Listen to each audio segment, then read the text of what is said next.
Welcome to the Eagle Insights podcast. I'm your host, Henry Conti, the communications coordinator with Bellbrook-Sugarcreek Schools. Today on the podcast, we have Marjorie Horvath. She's a secretary for Stephen Bell Elementary. She is warm. She is as funny as can be. We talk a lot about her father and continuing his legacy. He was a longtime volunteer with Lions Club. He spent a lot of time assisting high school softball, and he really had a love for all things sports, which he shared with his daughter. This is a great podcast. Wait till the end and find out some of Marjorie's hidden skills. All right, that's enough of the preamble. Cue the Eagle. Marjorie, thank you for being here. You've been with our district for a long time. I'm excited to have you on the podcast. Yeah. So tell me a little bit about yourself and your family. You grew up here. You graduated from here. I did, yes. So my family moved here when I was in second grade. And so Stephen Bell was my first elementary school that I went to here. Grew up, through all the buildings and whatnot, playing sports, a lot of different activities, Girl Scouts, everything that Bellbrook offered, I was probably involved in one way or another. Graduated, played sports in high school, played 4 years of varsity soccer and varsity softball. Loved them both and probably had more of a passion for softball than any of the other ones that I had played. Graduated from high school. Went to Sinclair and met my husband. We got married. I moved away for a little while, moved near Wilmington, Ohio, and then an opportunity came for us to move back to Bellbrook when my kids were about 2, and we moved back and have loved it ever since, knew it was the right decision for us. Gotcha. So when you graduated, what was the high school? Was it what Bell Creek Intermediate is now? Well, actually Bell Creek, I went the first 3 years, my freshman through junior year at Bell Creek, and then I was the first graduating class to graduate from the new high school. Oh, awesome. So that was kind of neat to be able to see it. There was a lot of changes and stuff. We used to be able to eat lunch outside when we were at the what is now Bell Creek, and they changed a few things. But for the most part, it was neat to be a part of that. Yeah, that's wonderful. Yeah. So you mentioned athletics. You told me your father has been a big part of athletics here. Yeah. Can you tell me about that a little bit? Yeah, absolutely. So my dad joined the Lions Club. I don't remember exactly what time frame it was. Growing up, I felt like he was always in it. So we, played t-ball and then moved on to softball, and the Lions Club took care of softball. So my dad eventually took over the program for them. As I moved up in middle school, my 8th grade year was the first year that they had a junior high softball team. So I told my dad, I said, I'm going to go out for the junior high softball team. And he said, okay. And Ron Music, who was the guidance counselor at the time, was the coach. And he took my dad on as an assistant along with another parent. And my dad basically coached first base, kept the stats, did all the things. And he stayed with me up through high school. And when we got into high school, he mainly just kept the stats and was like a bench coach to the players. So big part of that. A lot of fun memories that I have with my dad and coaching during the summer ball leagues. When school ball went in, he would coach the Lions Club summer ball leagues. And so there wasn't a whole lot of travel ball. So everybody went and played on this traveling Lions Club team, and my dad would make sure that we got into big tournaments and that we had nice uniforms and we had quality bats and quality gloves and all with that. So after I graduated, my dad still continued to coach for probably about 4 or 5 more years after that. He had developed such a great relationship with a lot of the underclassmen, and a lot of them had younger siblings, and he just wasn't ready to step away at that point. So pretty fun time for my dad. And sadly, my dad passed away unexpectedly in 2017. That was really hard because even with my own children, we always had this entourage of people that would go, my parents, my sister, and all that, and then all of a sudden the person that's always there is no longer there. So we thought long and hard what to do, and a lot of people wanted to donate money and contribute something, flowers, something, and we decided as a family we wanted to put that into a memorial scholarship for my dad. My dad loved the Bellbrook community. He loved being a part of the Lions Club. He loved softball players. It wasn't always the the top hitter on the team or, the most athletic. He loved the kid that played right field and didn't have a whole lot of opportunities, but when they did, they were able to get that hit or make that run, steal a base when they needed to. That helped the team out. So he kind of rooted for some underdogs. Yeah, so we felt like we needed something to give back to keep his legacy going, just keep providing opportunities on that. Yeah. So what are the stipulations behind the So we scholarship? just ask that they give back to their community. We'd like it to be a female. My dad, I have a brother and a sister and myself, but my dad always felt that girls' sports maybe didn't get the recognition that some of the boys' sports got. So he developed most of his time into girls' sports. He did the Lions Club the Lions Club basketball and the Lions Club softball. Those are the youth programs that he mostly ran. When I played softball back in the early 80s, your uniform was just a neon T-shirt, and that was it, you know. And we played on grass fields, and that's the extent of it. And then through him taking over the program, we got pants, we got stirrups, we got belts, we got hats, and the shirts and all the things that look like ball players. The stipulation for his memorial scholarship would just be somebody that's out there giving back to their community, a female that plays sports. That's pretty much the stipulations on that. Gotcha. Yeah. And is it got to write a essay or whatever? Well, they feel it's through the BSEF grant, foundation. So they hold the scholarship, and I'm very thankful and very, honored that a lot of times that scholarship is funded by here Stephen Bell Elementary staff. Actually, this week right now, Mrs. Keaton is allowing us to wear jeans all week if people make a donation to the scholarship, and we have plenty of staff members who will gladly donate. I always write out a little blurb that ones that maybe didn't know my dad, so they know, what the meaning is behind the scholarship. For the last several years that we've been able to offer it, the Stephen Bell staff has funded most of that, Gotcha. along with family too. But what was it like? Question you don't know is coming. I apologize. Okay. But this is always something that interested me, and I loved writing about this, especially at the high school level. What was it like living with your coach? Dad being coach, yeah. So my dad and I were extremely close. Loved my mom and all, super close, but my dad and I had a special bond. My sister did not play softball. This was just the love that my dad and I shared between, the two of us. And it's not anything he ever forced me to get into. I just wanted to do it. So we would talk a lot, when about game situations and all that. But when I think back, here it's been 25, 30 years. I think, why did I love this sport so much? And my dad was a huge reason because of that. Because my dad, like I said, he loved the underdog. He loved, seeing somebody, get an opportunity. And so a lot of times, sometimes parents weren't able to get kids a ride. My dad, we had an old van. My dad and I would go pick them up and enjoy the car ride. My dad was very... he just drove, and I'm sure having 4 or 5 screaming teenagers in the back was probably not fun for him, but he was always calm and quiet and loved that about that. So, it wasn't too terrible living with my dad and him also being part of my coaching staff, or, one of my coaches. And I know you coach a little bit yourself. I did, yeah. So after graduating, had an opportunity to coach middle school softball with Nikki Lasota. So we did that for a couple of years and loved it. I took a break when I moved in, and got with my husband because we lived a little farther away. So I took a break from that, but I still coached.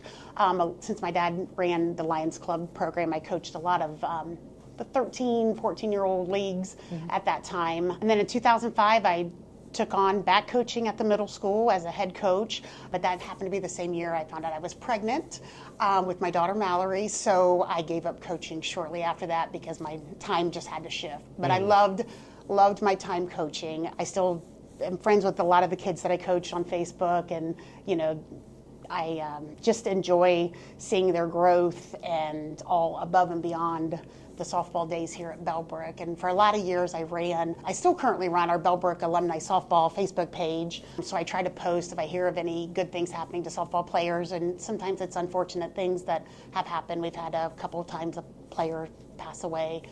So just trying to keep everybody informed. We had an alumni game that we would run But the hard part about women's sports is as women get older, we have babies, we have, different things that kind of take you out of the game. So the last couple years we haven't been able to have one, but maybe someday we'll be able to bring it back and still play. It's fun. It's nice to get everybody together. We'd have them clear back in the early 80s when Bellbrook first had a softball team to current, in the 2000s and the 20s, and all be a part of that. So it's always nice to see a variety of kids that still love the game and still would want to come out no matter what team they played on. You just have that common camaraderie. That's wonderful. Yeah. What's it like raising two girls in the town you grew up in and coming through the school buildings that you work in? Yeah. So the very cool part about Bellbrook is it affords so many opportunities. When my kids were here at Stephen Bell, they were doing the T-ball, they were doing Girl Scouts, they were doing all the things that is offered to them. And I will tell you that I was probably, when they were younger, in charge of most things, coached or a Girl Scout leader or whatever. So we kept pretty busy. I mean, I would switch one hat to another, trying to get through the day. And then as they have grown, they played club soccer much quicker than they played travel softball. But once club soccer started, that takes away a lot of weekends and other opportunities. So you grow out of the Girl Scouts and you grow out of the other things. But I will say that I think my kids played every sport offered at Bellbrook, whether it was We Eagles volleyball or We Eagles basketball. Yeah. But their main sport of passion is softball. And I feel like even from my dad, I didn't push them. My oldest daughter, Mallory, she loves soccer, and I thought for sure she'd be going somewhere to play soccer for college.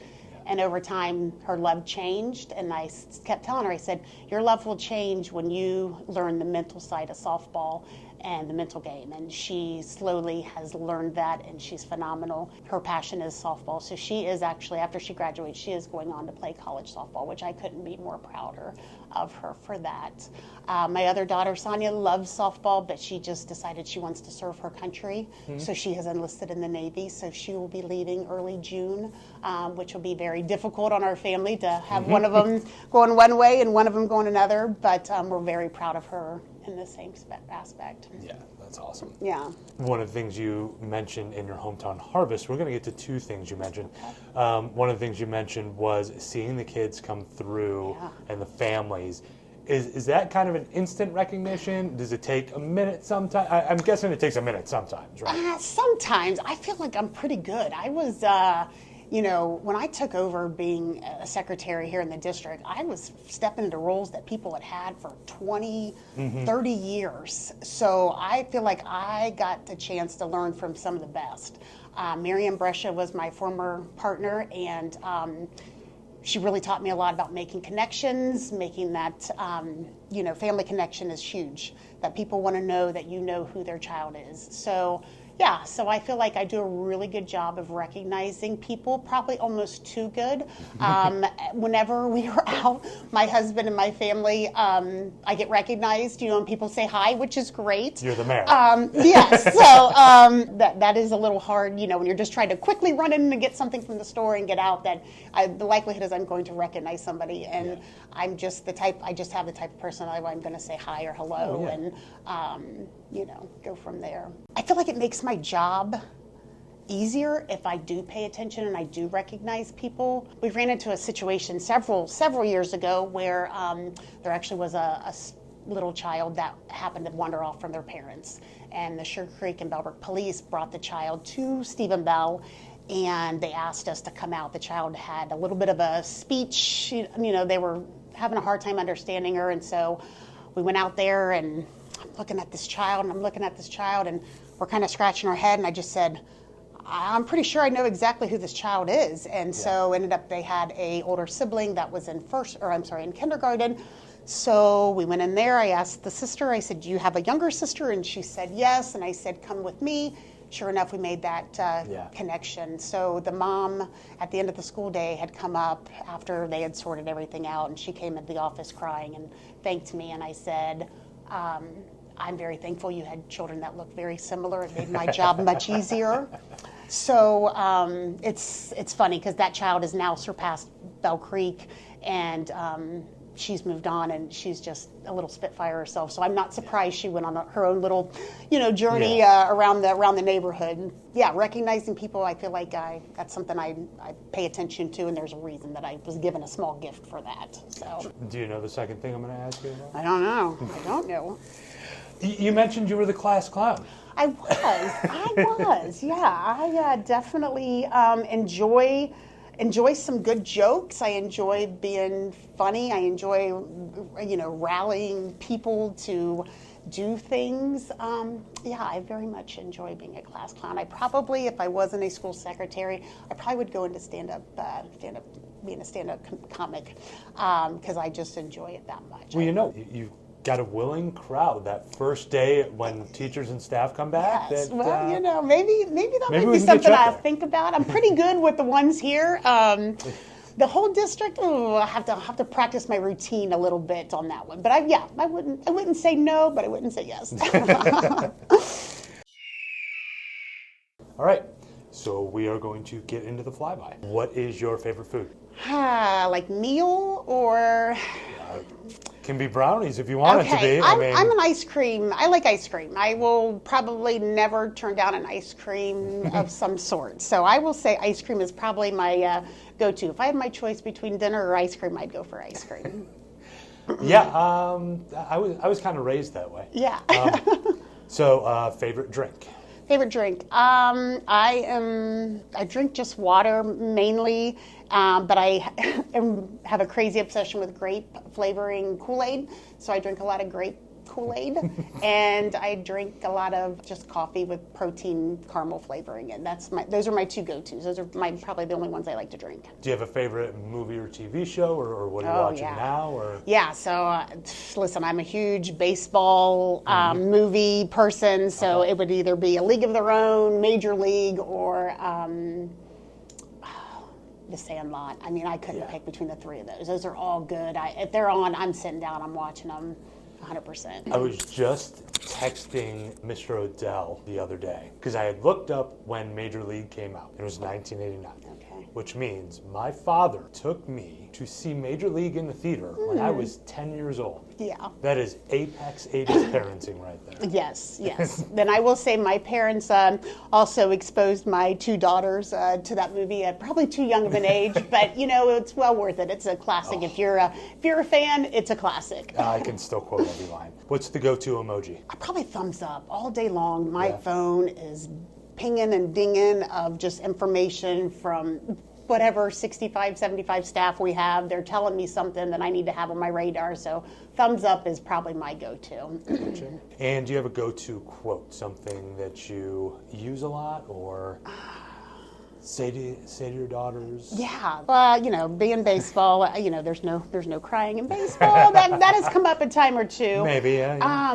But I tell you, I really like, there's a college coach, Sue Inquist, that does a great motivational speaking about people on your team. They call it the top third, the middle third, and the bottom third. And so bottom third, they call them life suckers. They're always unhappy. They're not happy about their playing. They're not happy about this. And I always tell my kids when they start to get down about sports, like, don't be that bottom third.